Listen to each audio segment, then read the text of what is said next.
नमस्कार मित्रों, आज से हम आपको हर रात 9 बजे अग्नि पुराण की कथाएं सुनाएंगे, तो इसलिए हमारे चैनल को सब्सक्राइब कीजिए। पहले भाग में हम आपको भगवान विष्णु के मत्स्य अवतार की कथा सुनाएंगे।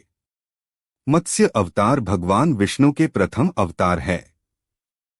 मछली के रूप में अवतार लेकर भगवान विष्णु ने एक ऋषि को सब प्रकार के जीव जंतु एकत्रित करने के लिए कहा, और पृथ्वी जब जल में डूब रही थी तब मत्स्य अवतार में भगवान ने उस ऋषि की नाव की रक्षा की।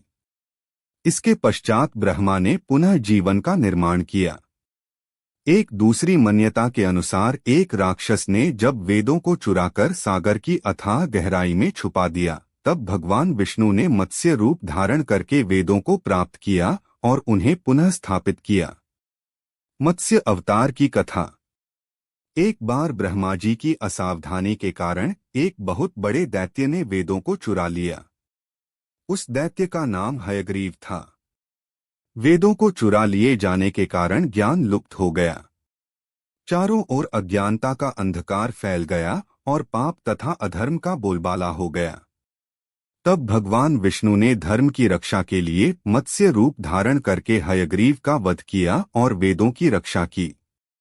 भगवान ने मत्स्य का रूप किस प्रकार धारण किया, इसकी विस्मयकारिणी कथा इस प्रकार है। कल्पांत के पूर्व एक पुण्यात्मा राजा तप कर रहा था। राजा का नाम सत्यव्रत था। सत्यव्रत पुण्यात्मा तो था ही, बड़े उदार हृदय का भी था। प्रभात का समय था। सूर्योदय हो चुका था। सत्यव्रत कृतमाला नदी में स्नान कर रहा था। उसने स्नान करने के पश्चात जब तर्पण के लिए अंजलि में जल लिया, तो अंजलि में जल के साथ एक छोटी सी मछली भी आ गई। सत्यव्रत ने मछली को नदी के जल में छोड़ दिया। मछली बोली, राजन, जल के बड़े बड़े जीव छोटे छोटे जीवों को मारकर खा जाते हैं। अवश्य कोई बड़ा जीव मुझे भी मारकर खा जाएगा। कृपा करके मेरे प्राणों की रक्षा कीजिए। सत्यव्रत के हृदय में दया उत्पन्न हो उठी। उसने मछली को जल से भरे हुए अपने कमंडलू में डाल लिया। तभी एक आश्चर्यजनक घटना घटी। एक रात में मछली का शरीर इतना बढ़ गया कि कमंडलू उसके रहने के लिए छोटा पड़ने लगा।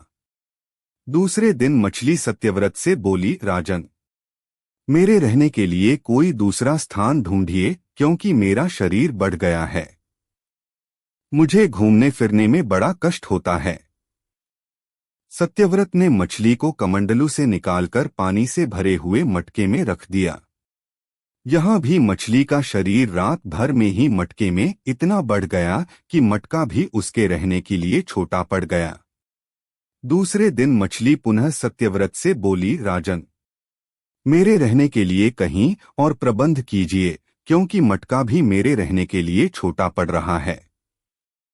तब सत्यव्रत ने मछली को निकालकर एक सरोवर में डाल किया, किंतु सरोवर भी मछली के लिए छोटा पड़ गया। इसके बाद सत्यव्रत ने मछली को नदी में और फिर उसके बाद समुद्र में डाल दिया। आश्चर्य! समुद्र में भी मछली का शरीर इतना अधिक बढ़ गया कि मछली के रहने के लिए वह छोटा पड़ गया। आठ मछली पुनः सत्यव्रत से बोली, राजन, यह समुद्र भी मेरे रहने के लिए उपयुक्त नहीं है। मेरे रहने की व्यवस्था कहीं और कीजिए। अब सत्यव्रत विस्मित हो उठा। उसने आज तक ऐसी मछली कभी नहीं देखी थी। वह विस्मय भरे स्वर में बोला, मेरी बुद्धि को विस्मय के सागर में डुबो देने वाले आप कौन हैं? मत्स्य रूपधारी श्रीहरि ने उत्तर दिया, राजन, हयग्रीव नामक दैत्य ने वेदों को चुरा लिया है। जगत में चारों ओर अज्ञान और अधर्म का अंधकार फैला हुआ है। मैंने हयग्रीव को मारने के लिए ही मत्स्य का रूप धारण किया है। आज से 7वें दिन पृथ्वी प्रलय के चक्र में फिर जाएगी। समुद्र उमड़ उठेगा। भयानक वृष्टि होगी।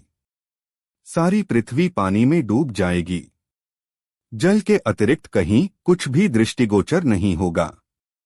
आपके पास एक नाव पहुंचेगी। आप सभी अनाजों और औषधियों के बीजों को लेकर सप्तऋषियों के साथ नाव पर बैठ जाएगा।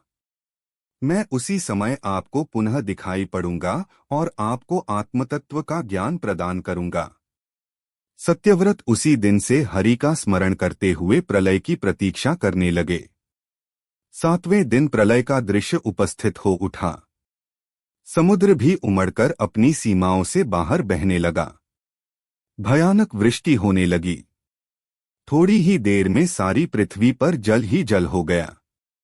संपूर्ण पृथ्वी जल में समा गई। उसी समय एक नाव दिखाई पड़ी। सत्यव्रत सप्तऋषियों के साथ उस नाव पर बैठ गए। उन्होंने नाव के ऊपर संपूर्ण अनाजों और औषधियों के बीज भी भर लिए। नाव प्रलय के सागर में तैरने लगी। प्रलय के उस सागर में उस नाव के अतिरिक्त कहीं भी कुछ भी नहीं दिखाई दे रहा था। सहसा मत्स्य रूपी भगवान प्रलय के सागर में दिखाई पड़े। सत्यव्रत और सप्तऋषि गण मत्स्य रूपी भगवान की प्रार्थना करने लगे। भगवान से आत्मज्ञान पाकर सत्यव्रत का जीवन धन्य हो उठा। वे जीते जी ही जीवन मुक्त हो गए। प्रलय का प्रकोप शांत होने पर मत्स्य रूपी भगवान ने हयग्रीव को मारकर उससे वेद छीन लिए। भगवान ने ब्रह्मा जी को पुनः वेद दे दिए। इस प्रकार भगवान ने मत्स्य रूप धारण करके वेदों का उद्धार तो किया ही, साथ ही संसार के प्राणियों का भी अमित कल्याण किया।